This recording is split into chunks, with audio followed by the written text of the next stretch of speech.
Hi hello ವೃಷಭ ರಾಶಿ. So let's see ನೋಡೋಣ ಯುಗಾದಿ ಹಬ್ಬದ ನಂತರ ಎನರ್ಜಿ ಹೇಗಿರುತ್ತೆ ಅಂತ. ವೃಷಭ ರಾಶಿ, ಥ್ಯಾಂಕ್ ಯು ಸೋ ಮಚ್. ವೃಷಭ ರಾಶಿ, thank you so much.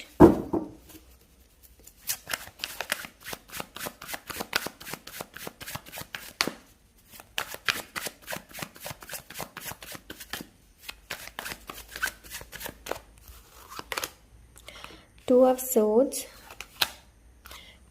Three of Wands, The Hierophant. So ನೋಡಿ, ಇಲ್ಲಿ ನಿಮ್ಗೆ ಏನು ಹೇಳ್ತಾ ಇದೆ ಅಂತಂದರೆ, ವೃಷಭ ರಾಶಿ ನಿಮಗೆ ತುಂಬ ಜನ ಇನ್ಫ್ಲುಯೆನ್ಸ್ ಮಾಡಬಹುದು, ಓಕೆ. ಬಟ್ ನಿಮ್ಗೆ ಇಲ್ಲಿ ಏನು ಹೇಳ್ತಾ ಇದ್ದಾರೆ ಅಂತಂದರೆ, ಟ್ರಸ್ಟ್ ಯುವರ್ ಇಂಟ್ಯೂಷನ್. ನಿಮ್ಮ ಅಂತರಾತ್ಮ ಏನು ಹೇಳುತ್ತೆ ಅದನ್ನು ಕೇಳಿ. ಬಿಕಾಸ್ ಇಲ್ಲಿ ಕೆಲವೊಂದು ಕರ್ಮಗಳು ಆಟನ ಆಡುತ್ತೆ. ನೀವು ಮಾಡಿರುವಂತಹ ಕರ್ಮ ನಿಮಗೆ ಏನೋ ಫೈರ್ ಬ್ಯಾಕ್ ಆಗ್ಬೋದು. ಅದಕ್ಕೋಸ್ಕರ ಹೇಳ್ತಾ ಇದ್ದೀನಿ. ಏನು ಅಂತಂದರೆ, ತುಂಬ ಜನ ನಿಮಗೆ ಇನ್ಫ್ಲುಯೆನ್ಸ್ ಮಾಡ್ಬೋದು, ಹೀಗಲ್ಲ ಅದು ಹಾಗೆ, ಈ ಥರ ಮಾಡು, ಹೀಗೆ ಮಾಡು ಅನ್ನೋದು. ಬಟ್ ನಿಮ್ಮ ಅಂತರಾತ್ಮ ನಿಜವಾಗ್ಲೂ ಏನನ್ನ ಬಯಸ್ತಾ ಇದೆ, ಏನನ್ನ ಕೇಳ್ತಾ ಇದೆ ಅನ್ನೋದನ್ನು ನೋಡಿ, ಓಕೆ. ಸೊ ನಿಮಗೆ ನೀವು ಯಾವುದೇ ಒಂದು ಸಿಚುವೇಶನಲ್ಲಿ ಇದ್ದಾಗ ಒಂದು ಒಳ್ಳೆ ವ್ಯಕ್ತಿ ನಿಮ್ಮನ್ನು ಗೈಡ್ ಮಾಡಬಹುದು, ಓಕೆ. ಸೊ ಅಂತ ಎನರ್ಜಿನ ರೈಟ್ ನಾವು ನಾನಿಲ್ಲಿ ನೋಡ್ತಾ ಇದ್ದೀನಿ. ಆ್ಯಂಡ್ ಇನ್ನೊಂದು ಏನು ಅಂತಂದರೆ, ನಿಮಗೆ ನಿಮ್ಮ ಕುಲದೇವರ ಕಡೆ ಟ್ರಾವೆಲ್ ಮಾಡೋದಕ್ಕೆ ಸಿಗಬಹುದು, ನಿಮ್ಮ ಆನ್ಸಿಸ್ಟ್ರಲ್ಸ್ ಹೋಮ್ಗೆ ನಿಮಗೆ ಟ್ರಾವೆಲ್ ಮಾಡೋದಕ್ಕೆ ಸಿಗಬಹುದು ಅಂತ ಎನರ್ಜಿನ ರೈಟ್ ನಾವು ನಾನು ನೋಡ್ತಾ ಇದ್ದೀನಿ.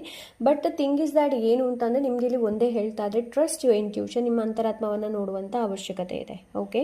ಕರಿಯರಲ್ಲಿ ಬೇರೆ ಆಪರ್ಚುನಿಟಿ ಕೂಡ ಸಿಗಬಹುದು. ಬಟ್ ನಿಮಗೆ ಇಲ್ಲಿ ಏನು ಹೇಳ್ತಾ ಇದ್ದಾರೆ ಅಂತಂದರೆ, ಯಾವುದೇ ಥರದ ಡಿಸಿಷನ್ಸ್ನ ನೀವು ತೊಗೊಳ್ತೀರಾ ನೋಡಿ, ನಿಧಾನವಾಗಿ ಯೋಚನೆ ಮಾಡಿ ಡಿಸಿಷನ್ಸ್ನ ತೊಗೊಳೋದಕ್ಕೆ ಹೇಳ್ತಾ ಇದ್ದಾರೆ, ಓಕೆ. ಸೊ ಯಾರನ್ನ ಕೂಡ ಬ್ಲೈಂಡ್ಲಿಯಾಗಿ ಟ್ರಸ್ಟ್ ಮಾಡೋದಕ್ಕೆ ಹೋಗಬೇಡಿ, ಓಕೆ. ಯಾರು ನಿಮಗೆ ಇನ್ಫ್ಲುಯೆನ್ಸ್ ಮಾಡ್ತಾ ಇದ್ದಾರೆ ನೋಡಿ, ಅವರನ್ನು ಪೂರ್ತಿ ಕಣ್ಣು ಮುಚ್ಚಿ ನಂಬೋದಕ್ಕೆ ಹೋಗಬೇಡಿ, ಓಕೆ. ಆ್ಯಂಡ್ ಸತ್ಯ ವಿಷಯ ಏನಿದೆ ನೋಡಿ, ಸತ್ಯ ವಿಚಾರ ಏನಿದೆ ನೋಡಿ, ಅದು ಹೊರಗೆ ಬರುತ್ತೆ. ಸೊ ಅದು ಯಾವುದೇ ಥರದ ವಿಚಾರಗಳಿರ್ಬೋದು, ಓಕೆ. ಯಾವುದು ಕೂಡ ಇರ್ಬೋದು. ನೀವು ಒಳ್ಳೇದು ಮಾಡಿರ್ಬೋದು, ನೀವು ಕೆಟ್ಟದ್ದು ಮಾಡಿರ್ಬೋದು, ಅದು ನಿಮಗೆ ಬಿಟ್ಟಿರೋದು, ಓಕೆ. ಬಟ್ ಯಾವುದೇ ವಿಚಾರ ಏನಿದೆ ನೋಡಿ, ಅದು ಬೆಳಕಿಗೆ ಬರುತ್ತೆ.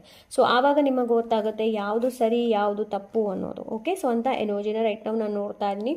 So yes, trust your intuition ಒಂದು. ಇನ್ನೊಂದಾಗಿ ಏನು ಅಂತಂದರೆ, ಯಾರು ನಿಮಗೆ ಇನ್ಫ್ಲುಯೆನ್ಸ್ ಮಾಡ್ತಾರೆ ನೋಡಿ, ಅವರು ಏನು ಇನ್ಫ್ಲುಯೆನ್ಸ್ ಮಾಡ್ತಾರೆ ಅಂತ ಸರಿಯಾಗಿ ಕೇಳ್ಕೊಳ್ಳಿ, ನಂತರ ಡಿಸಿಷನ್ಸ್ನ ತೊಗೊಳ್ಳಿ. ಹಾಗೆ ಡಿಸಿಷನ್ಸ್ನ ತೊಗೊಳೋದಕ್ಕೆ ಹೋಗ್ಬೇಡಿ, ಓಕೆ ಅಂತ ಎನರ್ಜಿನ ರೈಟ್ ನಾವು ನಾನು ನೋಡ್ತಾ ಇದ್ದೀನಿ. ಸೊ ಎಸ್, ಬೇರೆ ನನಗಿಲ್ಲೇನು ಕಾಣ್ತಾ ಇಲ್ಲ. ಆಪ್ಷನ್ಸ್ ಇದೆ, ಆಪ್ಷನ್ಸ್ ಅವೈಲೇಬಲ್ ಬರುತ್ತೆ. ಬಟ್ ಡಿಸಿಷನ್ಸ್ ತೊಗೊಳ್ಳೋದು ನಿಮ್ಮ ಕೈಯಲ್ಲಿರುತ್ತೆ, okay. So yes, that's it. Thank you, take care, bye. Like, share, subscribe ಮಾಡೋದನ್ನು ಮರಿಬೇಡಿ.